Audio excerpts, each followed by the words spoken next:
Hello दोस्तों, कैसे हैं आप सभी।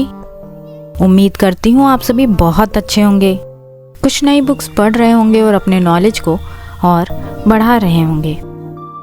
तो दोस्तों, क्या आप जानते हैं कि बाबा साहब की लाइफ कैसी थी जब वे लंदन में अपनी पढ़ाई पूरी कर रहे थे। क्या अपनी डिग्रीज हासिल करने के दौरान उन्हें कोई तकलीफ भी हुई थी या नहीं, इसके बारे में डिटेल से बात करेंगे इस वीडियो में।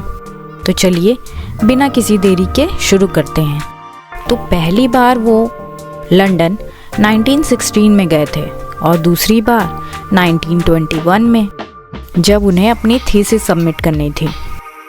लंदन स्कूल ऑफ इकोनॉमिक, जिसने अपने सबसे होनहार छात्र को एमए और पीएचडी जैसी डिग्रीज से नवाजा, उस समय डॉक्टोरल थीसिस का उनका टॉपिक था द इंडियन रूपी, जिसे उन्होंने 1922 से 1923 के बीच लिखा था।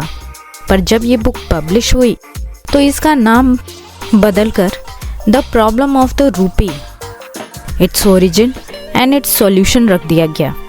जी हाँ फ्रेंड्स, ये वही फेमस बुक है जिसके आधार पर आरबीआई की नींव रखी गई। दोस्तों, आज हम जानते हैं कि इतने सालों बाद भी आरबीआई कितने सफलता से अपने कार्यों को करती जा रही है। अब बात करते हैं इन दिनों उनकी लाइफ कैसे थी।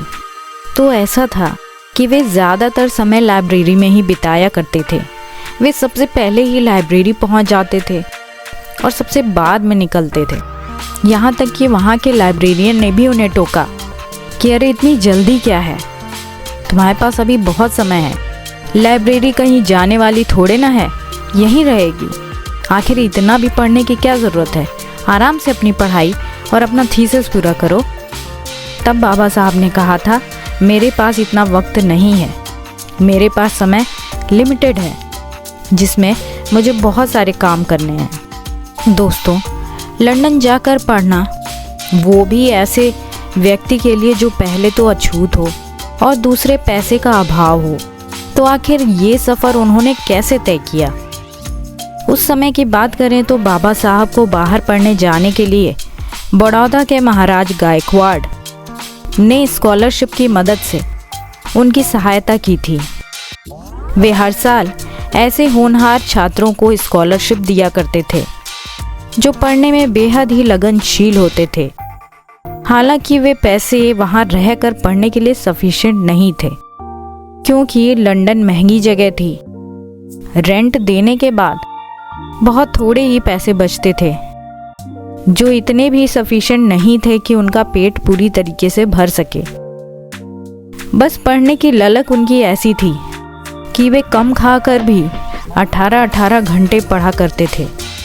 बस यही सपना लिए कि देश की तस्वीर सुधारनी है। अक्टूबर 1916 बार कोर्स के लिए ग्रेज इन में और उसी साल लंदन स्कूल ऑफ इकोनॉमिक्स में, जहां उन्होंने डॉक्टोरल थीसिस स्टार्ट की थी।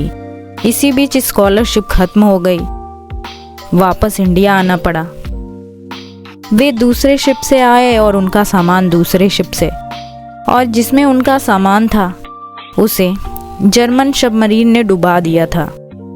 उनका थीसिस अधूरा रह गया था। बड़ी मुश्किल से उन्हें 4 साल की और परमिशन मिली कि वापस जाकर वो अपना अधूरा थीसिस पूरा कर सकें। तो उन्होंने अपना मास्टर्स डिग्री 1921 में पूरा किया, जो था the problem of the rupee, its origin and it's solution, जिस पर हमने पहले भी बात की। अपनी डीएससी इन इकोनॉमिक्स और उसी साल उन्होंने बार कोर्स को भी पूरा किया, जो कि वो ग्रेज इन से कर रहे थे। लंदन स्कूल ऑफ इकोनॉमिक्स और ग्रेज इन, आप जानते हैं कि ये कोई ऐसी वैसी यूनिवर्सिटी तो नहीं है, टॉप क्लास की यूनिवर्सिटीज़ हैं। एक ही साथ दो, वो भी इतनी कठिन डिग्रीज हासिल करना कोई मजाक की बात नहीं है। इससे आप उस व्यक्ति की डेडिकेशन और त्याग को समझ सकते हैं, जो उसने किसी एक विशेष वर्ग के लिए नहीं, पूरे देश के लिए और इस भारत की धरती पर जन्मे हर एक व्यक्ति के लिए किया था।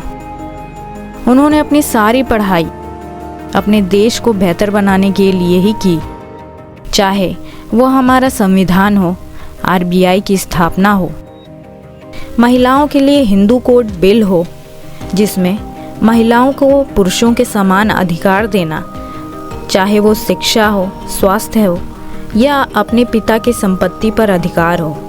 हर एक क्षेत्र में पुरुषों के बराबरी का अधिकार दिलाना, पिछड़े और अछूतों के लिए आरक्षण का प्रबंध करना, मजदूरों के लिए लेबर लॉ जिसमें वर्किंग आवर्स जो पहले 12 घंटे के होते थे उसको घटाकर 8 घंटा किया गया। क्या क्या बताएं इस महामानव के बारे में। कहने को तो बहुत कुछ है, लेकिन आज इतना ही जानिए बाबा साहब के बारे में, और जानेंगे हम किसी और दिन किसी और नए इंटरेस्टिंग वीडियोस में। दोस्तों, मैं उम्मीद करती हूँ ये वीडियो आपको बहुत पसंद आया होगा और इसी तरह की वीडियोस मैं बनाती रहूँगी और आप तक लाती रहूँगी। अगर वीडियो अच्छा लगा तो प्लीज़ मेरे चैनल को लाइक एंड सब्सक्राइब ज़रूर करिए और मेरा हौसला बढ़ाइए दोस्तों। तो इसी के साथ जय भीम साथियों।